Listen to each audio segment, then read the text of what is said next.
Hello, everyone, and welcome to today's Resilience of Autonomous Systems seminar. And I'm really pleased to introduce Alan Winfield, who will give today's seminar. And Alan is Professor of Robotic Ethics at the University of the West of England in Bristol. He is also a visiting professor at the University of York and an Associate Fellow of the Leverhulme Center for the Future of Intelligence. This center is based at the University of Cambridge. And as a co-founder of the Bristol Robotics Laboratory, he has done research over the past several years on the science, engineering, and ethics of cognitive robotics. He also sits on the executive of the IEEE Standards Association Global Initiative on the ethics of autonomous and intelligent systems. And he's the chair of the working group developing a new IEEE standard on the transparency of autonomous systems. So his talk today will be in this very area, focusing on responsible robotics and in particular on how one can get from ethical principles to practice. So, Alan. Thank you very much indeed, Radu. That's for that very nice introduction. So I'm delighted to be here, everyone. I don't have a lot of slides, 25 slides, and I'd be happy to take questions as we go along. If you feel the need to ask me something, I'm just going to my slides. And here we go. So yes, as Radu said, from ethical principles to practice. And I particularly want to focus on a number of key practices that we're researching on right now in a current EPSRC project. So this is what I'm going to be talking about. So essentially the talk will be in three parts. Firstly, defining responsible robotics. What do I mean by responsible robotics? And how does it relate to responsible innovation and robot ethics? Second part, I'll discuss a little bit about the emerging ethical standards in robotics and AI, including the IEEE initiative that Radu mentioned in his introduction. And in the third part, which is a slightly larger third, as it were, of the talk, I'll introduce this project RoboTips and talk about a number of the developments that we're working on in that project. And this is really the practical stuff, the ethical black box and a new framework for robot accident investigation. And I'll finish with some work we're doing on explainability too. So let me get straight in then. So we define responsible robotics very simply as the application of responsible innovation in the design, manufacture, operation, repair, and end-of-life recycling of robots that seeks the most benefit to society and the least harm to the environment. Now, that definition rather depends on responsible innovation. So let me explain what responsible innovation is. I'm sure some of you are familiar with this already, but it's essentially a well-established set of good practices for ensuring that research and innovation benefits society and the environment. And there are a number of well-known frameworks for responsible innovation, including a number of European frameworks. For instance, the Rome Declaration that I was part of drafting set out these 6 pillars of responsible innovation: open access, governance, ethics, science communication, public engagement, and gender equality. And in the UK, the EPSRC has what they call the AREA framework, AREA, and that is an acronym. The AREA are anticipation, reflection, engagement, and action. And they're a different way of framing, really, the ideas of responsible innovation. There's also some interesting resources on these web pages, RRI Tools and the Orbit project, which my colleague, who I'll introduce, who's working with me, in fact, leading the project on responsible robotics.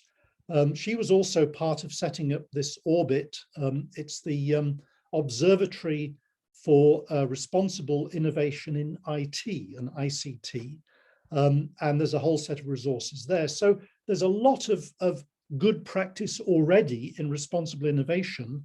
And I think it's really important that responsible robotics takes advantage of that good practice. So how does responsible robotics fit in with responsible innovation and robot ethics? Well, this kind of Venn diagram shows that really responsible robotics is a superset of robot ethics. It encompasses robot ethics, and it's a subset of responsible innovation. So it kind of inherits the practices of responsible innovation top down, but also embeds robot ethics, as it were, bottom up. And here are some of the practices. I've summarized them. So of responsible innovation: inclusion, equality, public engagement, ethical governance, very important, and open access. And from robot ethics, we have ethical principles, the foundational ethical principles of ethical robotics. And one of those important practices is called ethically aligned design. I'll mention this in a few minutes. And ethically aligned design is sometimes referred to as values-driven design. So it's a method that essentially embeds ethical values during the design process. And the key practices that I'm going to discuss in this lecture are ethical risk assessment. I think is a very powerful tool for assessing any ethical risks in your design and mitigating those risks. Transparency assessment, I won't talk very much about this, but there isn't time, but I'll mention briefly the work I'm doing with the IEEE on transparency. And I'll talk in a little bit more detail about accident and incident investigation. So the blue box here isn't the whole of responsible robotics, because the whole of responsible robotics includes the green box and the sort of reddish box there. But the important thing is that these are not a complete set, but a number of key practices for actually doing responsible robotics, for doing robotics responsibly. So a paper that my colleague Marina Girotka and I wrote and published 2018, so that's 3 years ago, set out a roadmap connecting ethics through standards to regulation. And the roadmap has a few more parts in it, which I won't go into here, but in our view, ethics underpin standards, and standards in turn are necessary for regulation. I'm just listing a number of the well-known ethical principles in robotics. For instance, the RoboEthics roadmap, which was probably the first to set out a kind of ethics approach, an EU-based approach, published in 2006, so really quite a long time ago. And then the EPSRC principles of robotics, which I was part of drafting. They were published 11 years ago, 2010. And more recently, the IEEE Global Initiative, which I will elaborate upon a little bit in a few minutes. And I'm also going to talk about some emerging ethical standards, including a British standard and the IEEE ethical standards. I won't talk about a regulation, but I can, if any of you are particularly interested, I can certainly elaborate a little bit, if you like, on regulation. So yes, the IEEE initiative, which was launched in 2016,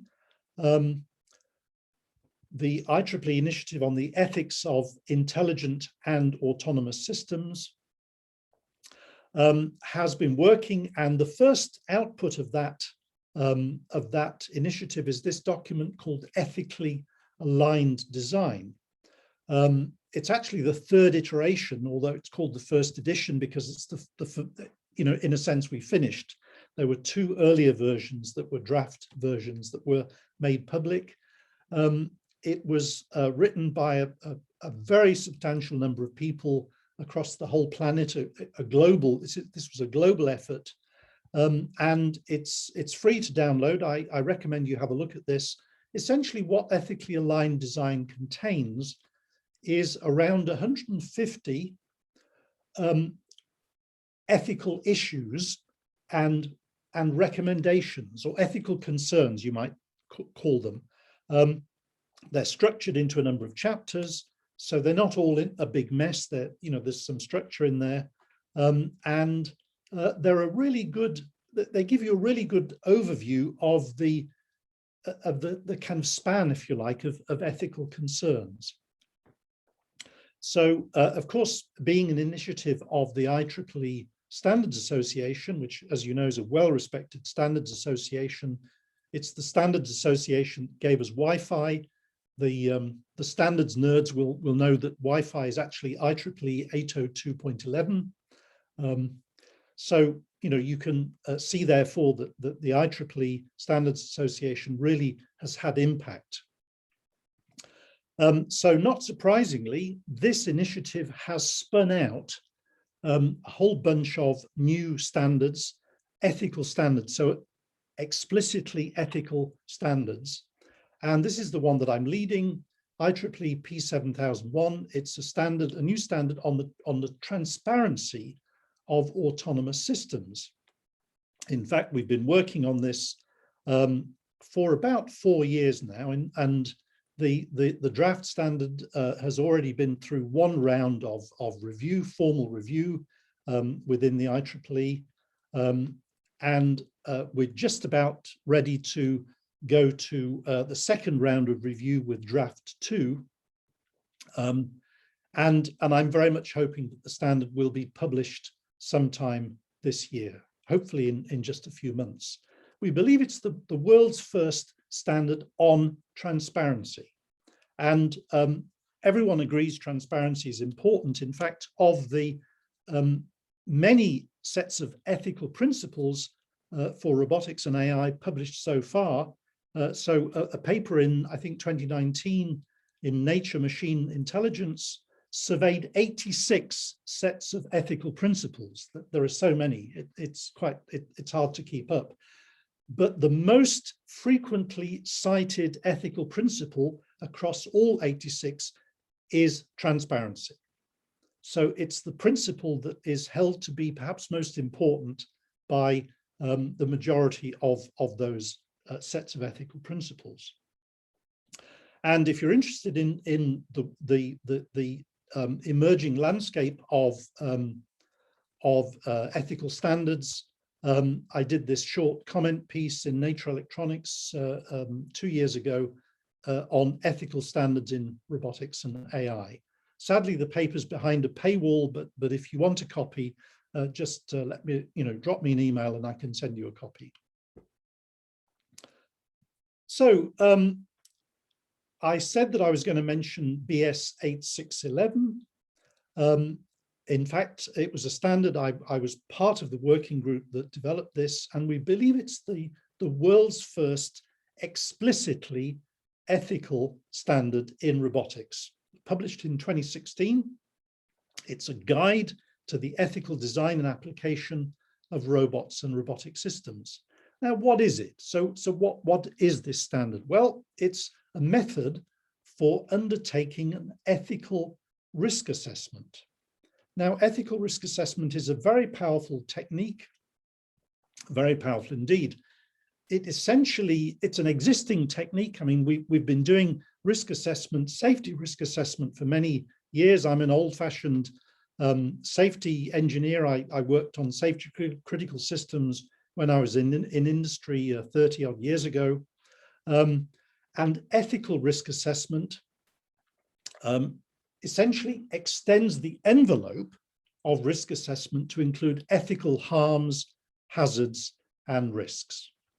And it's a big set. I mean, you know, the psychological and societal risks, when you add them, as it were, to safety and environmental risks, gives you a very, very broad set of ethical concerns, risks to be worried about. And I'm going to give you an example now of a worked example of an ethical risk assessment. And this is a paper that I published with my colleague Katie Winkle at ICRES 2020. And we consider in the paper a fictional robot toy called RoboTed. In fact, actually, this is an image from the movie AI, Artificial Intelligence, which is, I have to say, one of my favorite science fiction movies.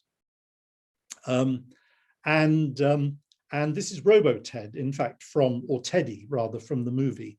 So our fictional robot teddy bear isn't anywhere as advanced as it were, movie teddy bear, but is nevertheless a smart toy. And clearly, smart toys are things that we have to be concerned about. The paper, if you're interested, and there's a link at the end of the talk, papers on Archive, and details the specification, if you like, and the full process of ethical risk assessment. But what I'm going to do here is to just share with you two out of a number of the ethical risks, hazards and risks and mitigations that we develop in the paper. So this table, this is a set of psychological risks. So we've categorized them into a number of groups, and the psychological risks, for instance, include I've gone on, sorry, include addiction. So that's the hazard. The risk is that the child plays with RoboTed obsessively and neglects their family. Now, in case you think this is a bit extreme, it's not, because some of those of you old enough will remember the Tamagotchi effect. The Tamagotchi was a Japanese electronic toy, and you had to kind of keep it alive and feed it, you know, by pressing buttons. It was a very simple electronic toy. But the Tamagotchi effect is that people became so addicted to, as it were, nurturing their Tamagotchi that they would forget to feed the cat or you know, phone their grandmother. So it's this is a real thing, and I think that robots, especially robot toys, could be even more addictive than the Tamagotchi. So we assess the risk as medium, and mitigate. I mean, clearly you can elaborate on these things. This is just a very brief summary. But a mitigation strategy would, for instance, be to explore a RoboTed needs to sleep function. So, in other words, the robot will put itself to sleep, you know, essentially telling the child, "I need to sleep." You can think of other mitigation strategies, I'm sure. So then there's another hazard, which is deception of the child. And this is, the child comes to believe that RoboTed has feelings for the child. And this, again, I think is a reasonably, it's a medium risk, it's not a high risk.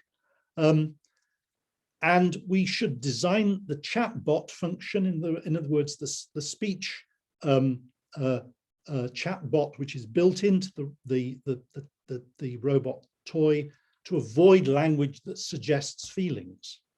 Then over-trusting by parents. Now, the reason that we put this in is because one of the functions in our fictional robot teddy bear is a child minder function. In other words, the robot would act as a child minder. And we think over-trusting is such a high risk that the mitigation strategy should be to simply remove that function altogether. So the point is that ethical risk assessment can lead to quite severe changes to functionality, not only new functionality, but the as it were, the limitation of planned functionality if it's regarded as too high risk. I'm sure you're all familiar with the uncanny valley, and this is probably a low risk. The risk, of course, is that child becomes fearful of the robot because of the uncanny valley. It's a low risk because teddy bears, of course, are familiar toys. It's not a humanoid robot, but nevertheless, we could use a cartoon voice and also engage children in early user trials to test whether the uncanny valley manifests itself perhaps through uncanny behavior rather than appearance. So those are a set of, and there are certainly more ethical risks under this category that one could come up with, but I just wanted to give you an idea of what ethical risk assessment looks like. And then the second, and I won't give any more after this, is a set of privacy and transparency risks. And these include weak security. And the risk, of course, is that malicious hackers gain access to Roboted sensors and control functions.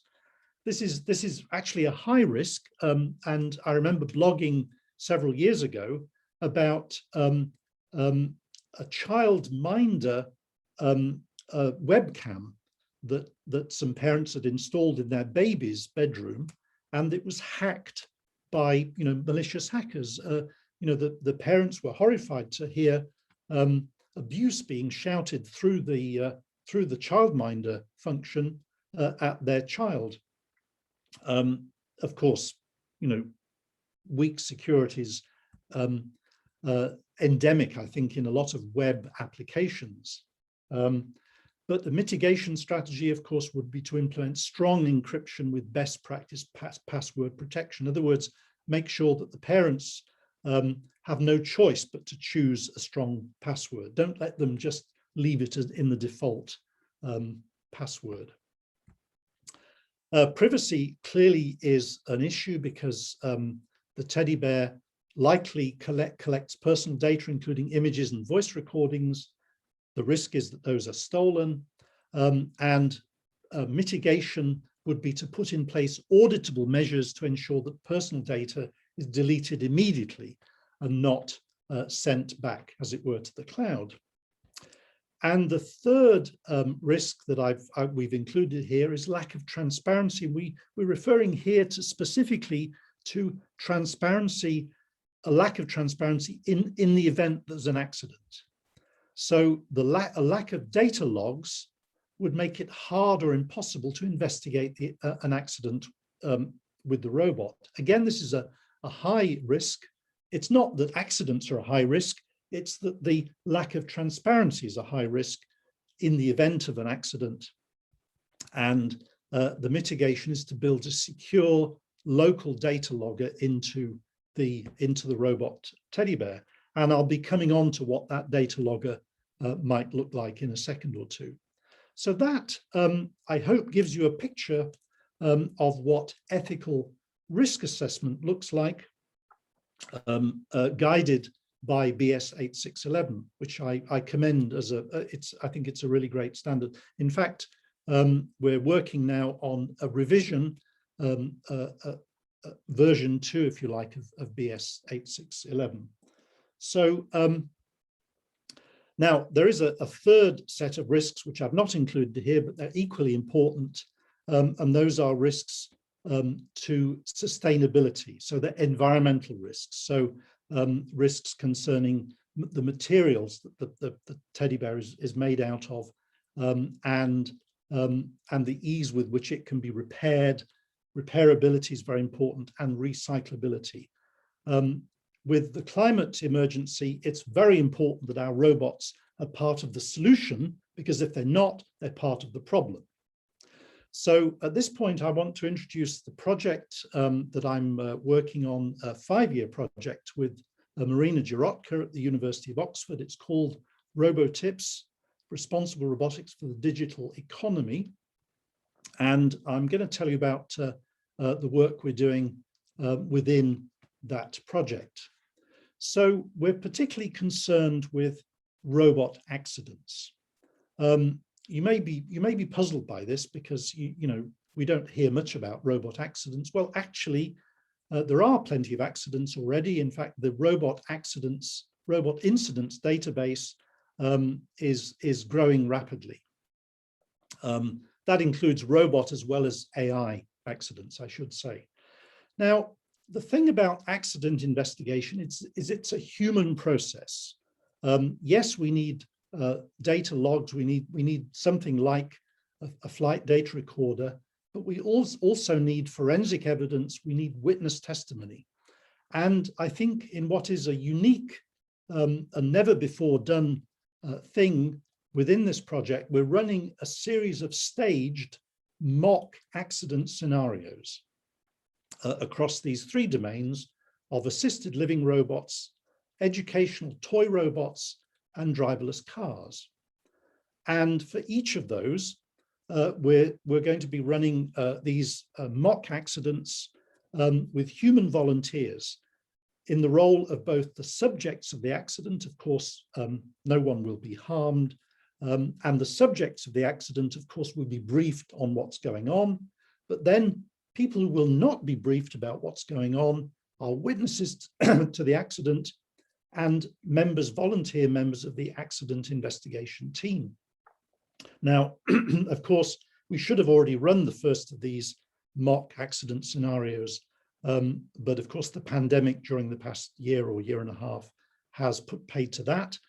Fortunately, it's a 5-year project, so we do have enough time to catch up. And we have in fact been running, as it were, online versions, cut down versions of the first accident scenario with assisted living robots in order to start to collect some data at least. I'm just going to, excuse me, take a sip of water. So the ethical black box, we believe, is essential. So several years ago, Marina and I wrote a paper setting out the case for an ethical black box. The reason we call it an ethical black box, well, it's because these things are colloquially known as black boxes, flight data recorders, or in vehicles, they're called event data recorders. The case is very, very simple. We think that without the kind of data logs, in other words, time-stamped logs of events, of sampled sensor data and so on, it would be more or less impossible to find out what's going on in an accident. So accident investigation becomes extremely difficult. It's hard enough even with the data from the black box, but it becomes more or less impossible without it. So we think that all robots should be fitted as standard with such a device. So we're advocating for this.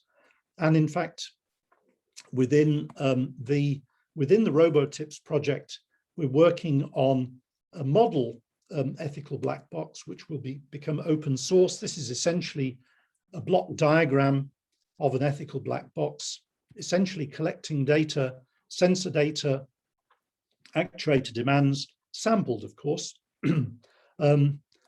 together with high-level goals, alerts, and decisions, ideally with the reasons for those decisions. That would be absolutely ideal, and standard interfaces to connect and access the EBB data. Importantly, of course, the data flows are one way, so the ethical black box is not part of the robot's control system. Now, we've been working on this, and this movie is essentially a snapshot of an initial effort at writing an ethical black box in Python, and then we've connected it to a simulation of an ePUC running in VREP, And in fact, the simulated epoch is sending data across a TCP/IP link to the Python process, and the Python process is displaying continuously the data that's being collected from the epoch. And the columns here, well, you've got the date, the time, you've got the robot time, which may be different to the EBB time. You've got the line following sensors, the infrared sensors, the joint angles, that is the motors, and the joint demands, the demands on the motors. So there is a sample ethical black box, and in the coming months we'll be releasing the code for this, not just for the epoch but for several other robots as model code that others can use, and we'll also be publishing the specification as an open standard that anyone can use. So let me, Alan, if I could maybe ask a quick question. Sure. Do you see any conflict between the need for a ethical black box and the earlier mitigation? You mentioned that data should be deleted immediately, and how can we accommodate these two conflicting? Yes, that's a great question, Radu. Yes, and the way that I think we deal with this is to essentially allow or to give robots, particularly robots like this one, assisted living robots, an opt-out. So in other words, the function of the ethical black box would be explained in straightforward terms to the robot's user, and of course it will also be explained to them that the data, the ethical black box data, is secure. It's only available to privileged people. I mean, the point is that the data that's collected in aviation, in road vehicle accidents, that isn't publicly available data. It's only available within confidential terms to the professionals who are conducting the accident investigation. So the risk, is low, but nevertheless, I think having explained all of that, the user should have the option of opting out. And of course, they need to understand that the risk of opting out is that if there is an accident, then it would make it much harder to investigate that accident. Is this, Alan, why you call it a black box rather than just a data logger? Is this one of the reasons? Do you feel that there's some opacity there from for inspection? No, we call it a black box because, well, we call it an ethical black box because it would be unethical not to have one. So, even if there's an opt-out, I think it should still be fitted to all robots. But I mean, the black box is an instrument of transparency. We're using the word black box in the colloquial sense as aviation black boxes are word, even though they're not black, they're orange, as you saw in the earlier slide. So what I want to do now, if it's okay, is to take you through a fictional accident investigation. And this is a new paper that's in press. I think it's actually going to appear in the next few days on robot accident investigation. It's appearing in a new volume called Software Engineering for Robotics, edited by Anna Cavalcanti, of course, one of your colleagues at York, and others. So imagine that your mother or your grandmother has an assisted living robot at home. And of course, such robots exist.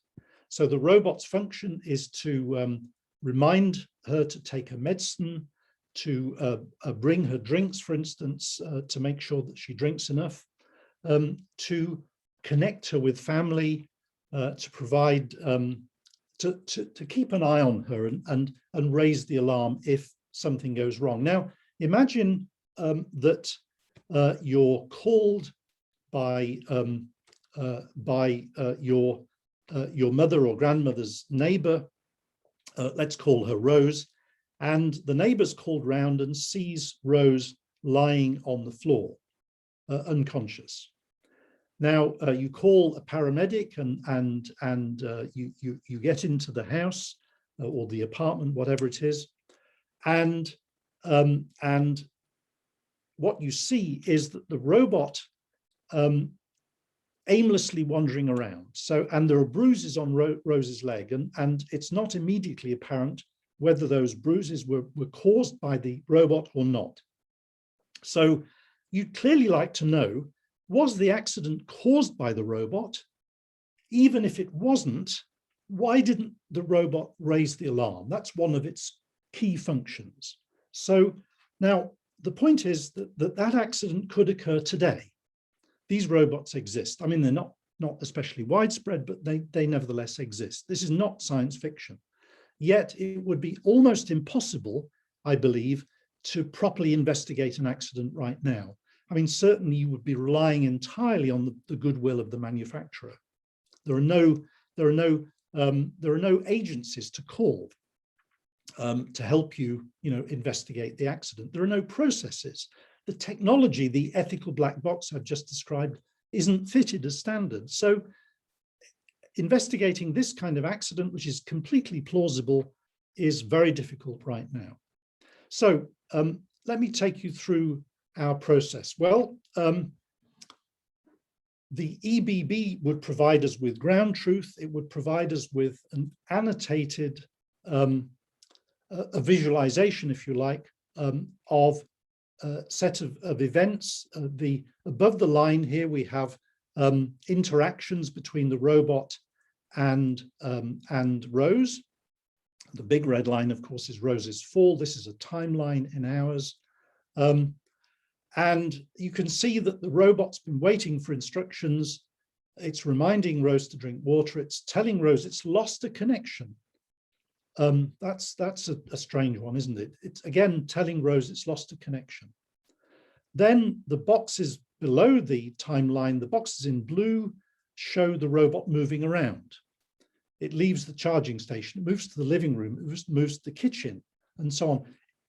Of course, in practice, you'd have detailed coordinates, so you could actually create a map of exactly where the robot was at any time.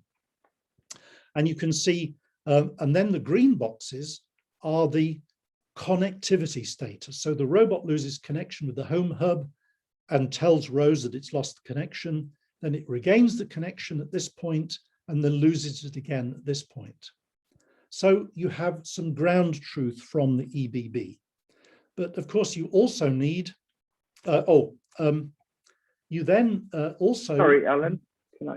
I'm sorry. Can I just ask a question? How in the previous slide do you know when Rose fell? Well, this is an estimate.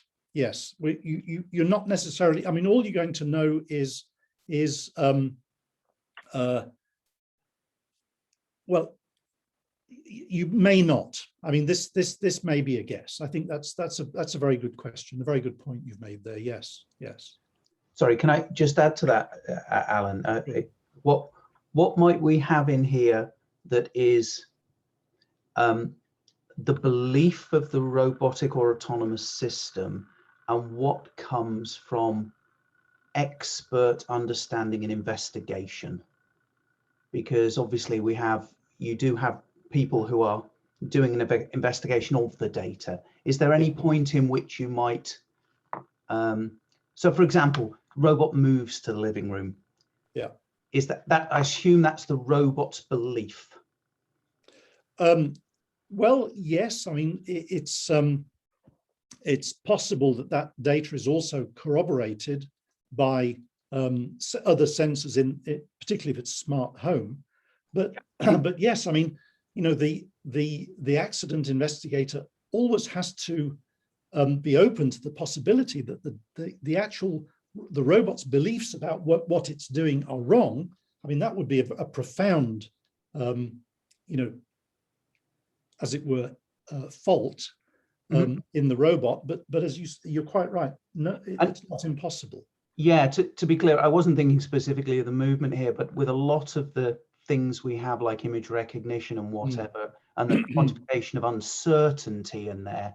Sure. We may have the robot may, for example, let's suggest something where it detects that Rose is upset, Yeah. because it's got a sensor on there for emotion. So I just wanted to, thinking a little bit about, but at the moment we're literally thinking about the data that was recorded.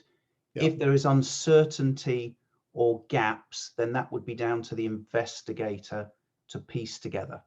Yes, I think that's right. And essentially I mean, and this is true for aviation and road accidents. Those road accidents where there is an event data recorder, and of course there isn't for many of them. Essentially, what the accident investigation team are doing is putting together essentially forensic evidence. Where Rose fell and what the paramedic found and such like. Other evidence that there might be a piece of furniture that's fallen over, things like that, together with the EBB data and of course witness testimony.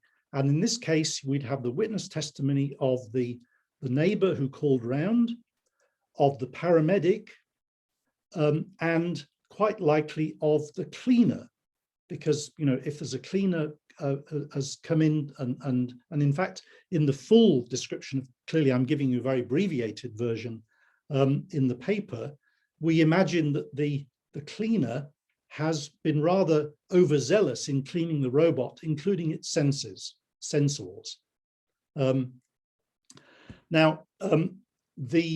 it's the job of the accident investigators to piece all of that together, if you like, and build a picture. As you say, I mean, you're quite right in saying that they cannot accept that the data in the ethical black box is necessarily absolutely accurate, or at least all of it. I mean, it's reasonable to suppose that things like, robot losing connection and regaining connection is accurate, because that's a relatively simple thing for the robot to know, if you like. So what we then do, or what the accident investigation team then should do, is to construct a why because graph. Now, you may not have come across this before. It's a technique that's been developed in University of Bielefeld called why because analysis.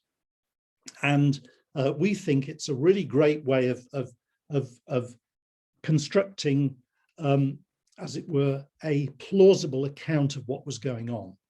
And the graph basically consists of a set of events, which are changes of state in the world. These are the rectangular boxes.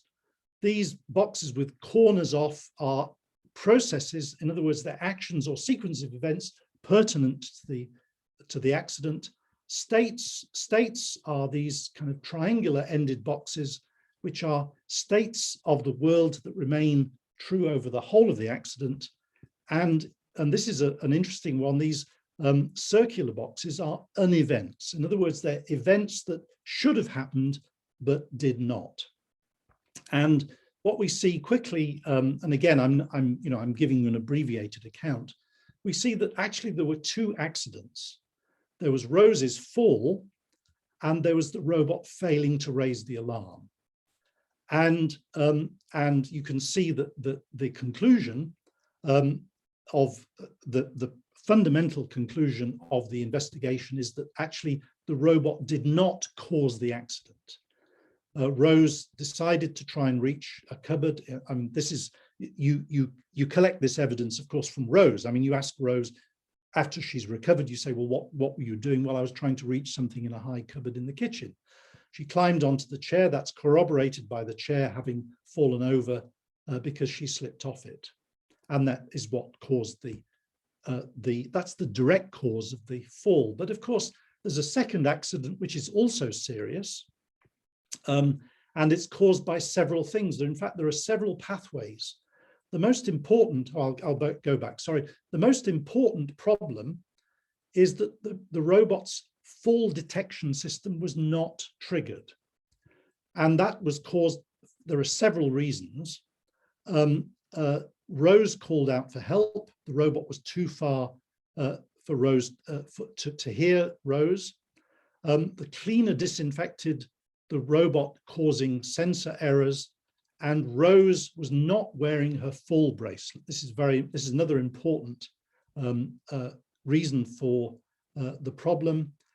And the failure of the robot's wireless connection really was the most serious problem, because even if the robot had heard Rose call out, even if the robot sensors had not failed, even if robot was wearing her full bracelet, then the robot might well have been able to raise the alarm if it were not for the robot's the failure of the wireless connection. So out of this come a number of recommendations, and I should say that one of the most important things of any accident investigation is learning. So accident investigation, all accident investigation seeks to discover what happened, why it happened, and how to improve either the technology or the way it's operated, its operational functions, the environment in which it's operated, in order to make sure that this same accident does not happen again. So learning is critical. And what do we learn from this? Well, firstly, we learn that it's stupid, the robot telling Rose that it's lost its wireless connection.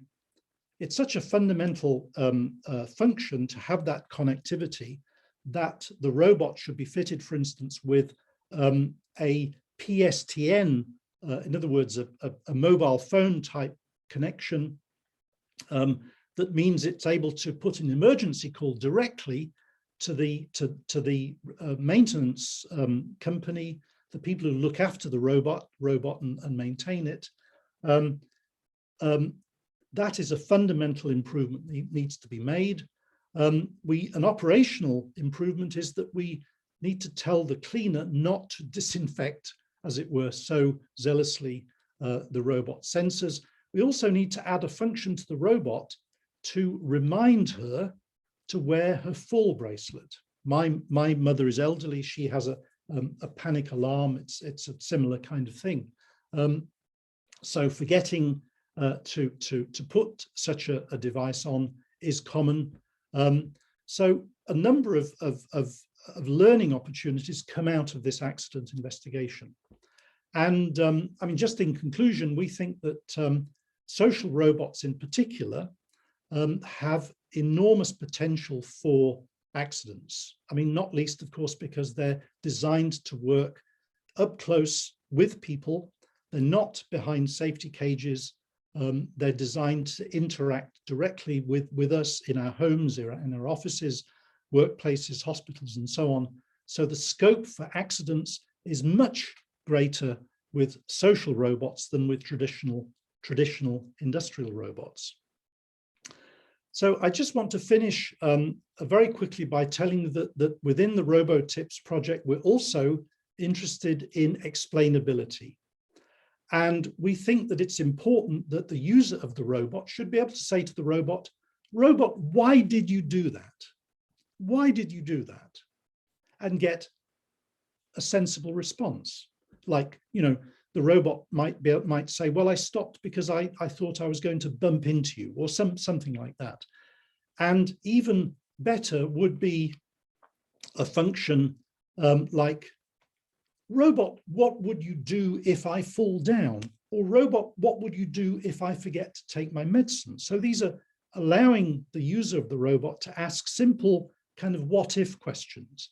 And again, to get a simple answer. What would you do if I fall down? Well, I would raise the alarm. What would you do if I forget to take my medicine? I would remind you to take your medicine. And if you still don't take your medicine, I would call, you know, your daughter or something like that. Now, using the ethical black box, we believe that we can, and incorporating another piece of research that I've been doing over the recent years on simulation-based internal models, something we call a consequence engine. I believe we could add this functionality, and this is also a longer-term part of the RoboTips project. So I think I've gone on a little bit longer than I expected, but let me thank you very much indeed for listening. And of course, I want to shout out my wonderful research team within RoboTips. I say my because actually I'm a co-investigator. Marina Jarotka is the PI, and we're working with Carl McRae from Nottingham, Helena from Oxford, and my colleague Anouk Van Maris here in the Bristol Robotics Lab.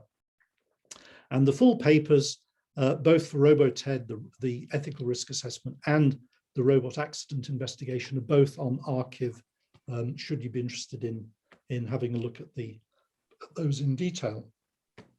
So let me stop at this point and invite questions. Thank you very much, Alan. This is a very insightful and thought-provoking seminar.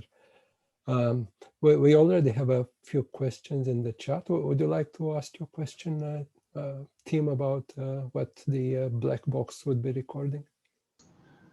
Yes, no, thank you. I'm not 100% sure if I remember it correctly, but part of the question goes back to aviation experience. And one of the things which is always useful if you can get it is video for analyzing events. And given that these robots often have video sensors, I just wondered if the EBB included that as a sort of starting point.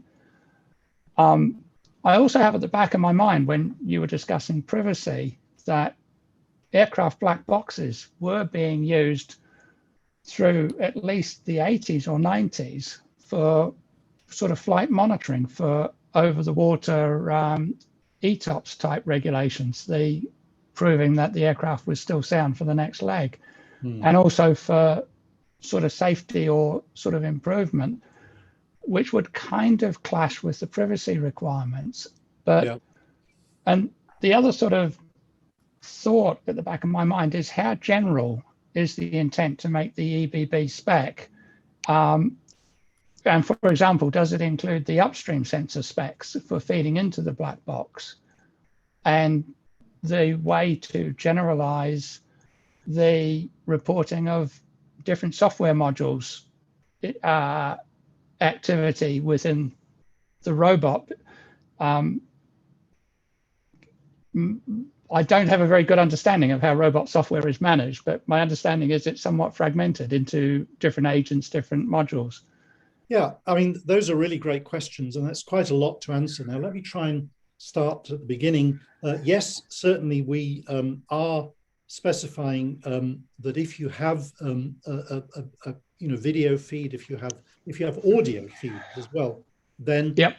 we would write into the specification that you would sample. You wouldn't. I mean, you probably wouldn't want to record continuous data, but sample data would probably be sufficient. And of course, how often do you need to sample? Well, that's really a matter for the particular application. Of course, memory is very cheap, so we can actually, you can store a lot in half a terabyte or whatever, which isn't very big. It isn't a very large piece of hardware these days. And it also depends on how much you're storing. So typically, an aviation flight data recorder will store something like 20 hours of the most recent flying, whereas an event data recorder in a vehicle is typically only the most recent 30 seconds. So, they vary enormously, but the question, it really depends on the application. Now, you're right about the privacy, and of course, when cockpit voice recorders were introduced, there was a big outcry from pilots. They thought that a lot of pilots thought that was an invasion of their privacy. However, they've proven so effective, so incredibly effective. And if you haven't seen it already, for a really good illustration of how effective, watch the movie Sully about the amazing landing of an Airbus on the Hudson River. And that really gives a fantastically detailed dramatization of the accident investigation. And most pilots have come to accept that the cockpit voice recorder is an incredibly important part of the evidence collected. In fact, it's often the first thing that accident investigators will go to before they even look at detail in the ethical black box. I'm not sure if I answered all of your questions, but I hope. No, I think that's certainly enough. Obviously, I could keep asking questions and discussing it. I'd love to, but no, really fascinating. Thank you. Great, thank you. Wahid? Oh yeah. So first, thanks for the nice talk. The part that you were explaining, the idea that it's a kind of one-way access. We have a black box, and then the robot itself has no access to that black box. I understand that like privacy is a big issue here, but providing such an access enables the robot itself to also reason about potential like norm conflicts. Sometimes it's inevitable that one of those options may lead to kind of one violation, the other one to another violation, and then you have to like you have a trade-off. So any like potential benefits for such an access, and then providing the this kind of ethical reasoning engine for the robot itself, such that it can reason online. So maybe we cannot reason about all potential failures in the design time. So the robot itself can reason at that point in time. Yeah, I mean, certainly I see ethical risk assessment and robot accident investigation as two sides of the same coin. In other words, ethical risk assessment tries to is where you try and do your absolute best to avoid accidents. But you have to accept that because ethical risk assessment is a subjective process, it's a process of brainstorming, of creating, of thinking creatively about all the possible things that could go wrong, even the things that you hadn't thought of, And of course, accidents will still happen, even with the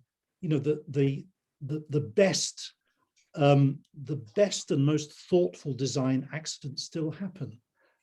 They may not be even technical failures, they could be operational failures. So, it's impossible to anticipate every possible thing that might go wrong. And of course, it's also important to mention, and I should have mentioned it during the talk, that investigating accidents is important, is vital, but equally important is investigating near misses. And again, in aviation and in railways, the investigation of near misses is taken just as seriously as the investigation of actual accidents. Because so then in that sense, there's loads of evidence that investigating near misses improves safety substantially. Now, I'm not sure if I'm answering your question, but so then does it like motivate to enable the robot itself to be able to reason about such situations and have a kind of ethical reasoning engine, let's say? Yeah, so I mean, not just it's a great question, Vahid, and in fact, in a separate set of body of work, I've been working for several years on machine ethics, and I've written quite a bit about machine ethics, and we've tested and demonstrated in the lab simple robots that can indeed reason about ethics. However, I've kind of come to the conclusion that making real robots that reason about ethics is a bad idea. And I wrote a paper with my colleague, my postdoc, a number of years ago called The Dark Side of Ethical Robots. And in the paper, we show that depends on how you build the ethical robot, but a popular way of building an ethical robot makes it very easy to hack the robot's ethics. And we show that it would be almost trivial to convert, to hack, as it were, an ethical robot and make it aggressive or competitive. And of course, because hacking is such a serious problem, cybersecurity is the #1 problem that AI faces. Actually, beyond all of the other issues that many of us are researching, cybersecurity is massive. And so I think the risk of hacking is so great, and the particular vulnerability of having robots that explicitly reason about ethics, that I don't think we should do it, at least until we can solve the problem of doing it very securely. Thank you. You're welcome. So we are a bit past 4 p.m. Do you have another minute or two, Alan? Of course. I mean, I certainly another 5 or 10 minutes is fine. Right. So question from Lee. Would you like to ask your question, Lee? Hey, thanks a lot for your great talk. I'm asking, so is there any new challenge if you actually extend your scenario to the connected robots, like Swarm or something like this? And another question is, can we use blockchain or distributed ledger technology to solve some of the issues you mentioned about accident investigation? Yeah. So great questions. So I spent many years working on swarm robotics before I kind of drifted, as it were, into robot ethics. And yes, I mean, how would you investigate an accident with a swarm of robots? Do you know, Leigh, I've never thought about that question. So that's a great question. I love it when somebody asks me something I've never thought about before. And maybe we should start to think about it. Maybe we should. I mean, in a sense, it isn't a problem yet because, we don't have very many real world examples. You can probably count them on the fingers of one hand of robot swarms. But when we do, yes, we'll need to solve that problem. Now, as to your second point, I'm not an expert in blockchain. I know vaguely, I vaguely understand how it works. I used to do cryptography many years ago. But I know, in fact, a guy who worked with me some years ago, Eduardo Castello, has worked on using blockchain to make secure swarms. And I've seen 1 or 2 recent papers of his. So I recommend you check out those papers, Eduardo Castello. And one paper I think was co-authored with Marco Dorigo, who's of course a very well-known swarm guy. Thanks a lot. Right, Colin? Thanks, Alan. As always, very, very interesting. Thank you. My question really opens it out a little bit into how this sits in the framework, legal frameworks, etc., and in regulation. And when you were showing us the RoboTED example, you came up with some ethical problems that may occur. And it strikes me that it's not reasonable to expect a designer to foresee all possible problems. Yeah. So the question then comes that we do our accident investigation and we find out a new problem. What should happen? Should there be a legal requirement for change in all such systems? Do we have to go back to just how do you see this practically working out, and what should we have in the framework around it? Again, it's a great question, Colin. And I did give a talk, in fact, at a seminar with some legal guys in Italy a few weeks ago, where I was kind of thinking out loud about some of exactly these questions. I mean, right now, if there's an accident in the workplace, for instance, there is an agency who is responsible, and that's the Health and Safety Executive, the HSE. So if the kind of robot accident I've just described were in a workplace, and that would mean in an old people's home, for instance, an elder care home, or a hospital, then the HSE would be required to investigate it.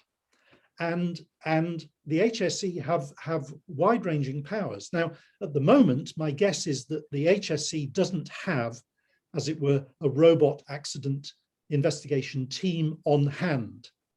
Well, they should have, in my view. and they will have to have such things. And I think new legal instruments will need to be created. I don't think we need new agencies, because we already have agencies for, for healthcare. We even have a healthcare accident investigation bureau. So my colleague on the project, Carl McRae, helped to set that up. It's the first in the world. So we do already have, and of course we have the transport agency that's responsible for all accidents, air, land, sea, anything with vehicles, anything that moves. So we're pretty well covered for accidents, as it were, outside private spaces. Yeah. And I think, and those regulators, they're all regulators, have wide-ranging powers to require manufacturers to change, to change what they're doing. Yeah, I think the thing that triggered me to the question specifically, Alan, was the one about addiction. Yeah. And I can imagine absolute tension between an organization that's maybe recommending its alcoholic products, for example, and problems with addiction, because we still have autonomous, even if they're not in non-physical agents. But anyway, thank you very much. Yeah. But no, it's a great question. And I think we need to really start to, and again, I didn't mention part of the goals of the RoboTips project are to explore the, as it were, the policy aspects related to accident investigation, and we're already beginning to plan some meetings, with parliamentary, actors and so on. Great, thanks, Alan. Thank you. Jeff, are you still connected? So just very briefly, the last question was, what is the difference between the ethical black box and just a normal black box? Can we not use them in the same way? Oh, you mean, well, if you're using the word black box colloquially, as we are, then they're the same. So, I mean, we just came up with the term ethical black box, and it's kind of stuck, and I think it's useful to have a term, for robots that's kind of different. But yes, it is essentially, functionally, it's the same. Now, clearly the design is different, and as one of the, I forget who, one of the questioners earlier said, there's a problem of making the specification sufficiently general. And of course, typically we would expect there to be two kinds of EBB. One will be a physical device, which it could be no bigger than a data stick, but it needs to be physically robust. It needs to be able to survive an accident, especially a serious accident where there's a fire, for instance. That's very, very important. And I didn't catch that. Could you try again? Sorry, that's never happened before. Siri woke up on my Mac. So anyway, and then you'd need a software module as well. In other words, a module that can be included, embedded in the software of a small robot, where you don't want a physical, as it were, device. And you'd need models of those, examples of those designs, open designs, for a whole range of robots, so that you can choose the one that's nearest to your particular product or design and adapt it. So that's what we're aiming for, a kind of library of models, if you like. Thank you again, Alan, for the insightful talk and all these patient answers that are so helpful. So you're very, very welcome. It's been a pleasure to share with you, and of course anyone's very welcome to contact me directly if you're interested in finding out more and getting copies of papers and stuff like that. Thank you also everyone who attended, and please contact Alan as he suggested. Thank you. No, you've been a wonderful audience, so thank you very much, and thank you again for the invitation, Radu. And I'm really looking forward to the next time I could actually join you physically in York. Well,